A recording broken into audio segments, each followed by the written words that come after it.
দেখুন, আমরা সকালে গিয়েছিলাম সেই নাবালিকার বাড়িতে।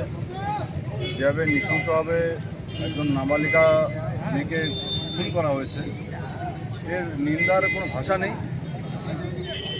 সকালে তাদের বাড়ির পরিবারের সাথে দেখা করে এসেছি এবং আপনারা জানেন যে প্রশাসন ইতিমধ্যে যিনি এর সাথে যুক্ত, এই ঘটনার সাথে যুক্ত, তাদেরকে গ্রেপ্তারও করেছে।